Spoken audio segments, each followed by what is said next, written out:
আসসালামু আলাইকুম সবাইকে, আশা করি সবাই ভালো আছেন। তো আজকে সকাল থেকে ভাবছিলাম কিছু বানাবো। তো বাসায় কিছু চিংড়ি মাছ ছিল, চিংড়ি মাছ দিয়ে কিছু এক্সপেরিমেন্ট করি। তো আমার কাছে চিংড়ি মাছ ভালো করে নিয়ে নিয়েছি। এখানে আমি হলুদ, মরিচ আর সামান্য প্যাকেট মশলা দিয়েছি, মানে বাসায় যা যা মশলা থাকে সেগুলো দিয়েছি, বাড়তি কিছু দিই নেই। তারপর আমি কিছু ছেঁচে রাখা রসুন বাটা দিয়েছি, এটা দিলে একটু ফ্লেভারটা ভালো আসে, মাছের ঘ্রাণটা একটু কম আসে। এখন আমি যে আরেকটা মশলা দিয়েছি, আপনারা যে কোনো মশলা দিতে পারেন, যে কোনো স্পাইসেস ব্যবহার করতে পারেন, সমস্যা নেই। এখন আমি দিয়ে দিব পরিমাণ মতো ময়দা, যাতে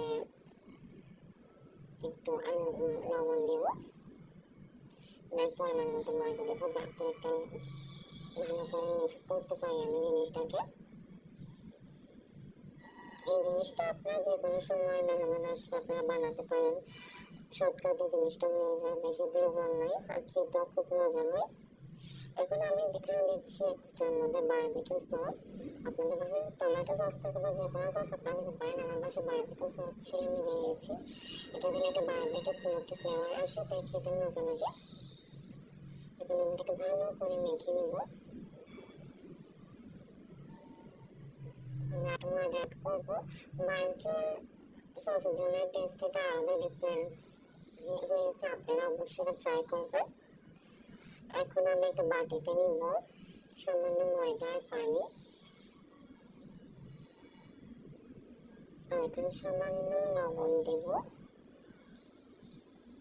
আর সাথে একটু লাল মরিচের গুঁড়া জাস্ট কালারের জন্য, আর একটু বারবিকিউ সস যাতে ফ্লেভারটা এখানে আসে। এখন আমি একটা ফ্রাই প্যানে তেল গরম করে একটা একটা করে সব ভেজে নেব। আর আমি টুথপিকে এটা করে নিয়েছিলাম যাতে এটা সুন্দর হয়। তো আমার হয়ে গেছে চিকেন বারবিকিউ, যেটাই আপনি বলেন চিনি বারবিকিউ।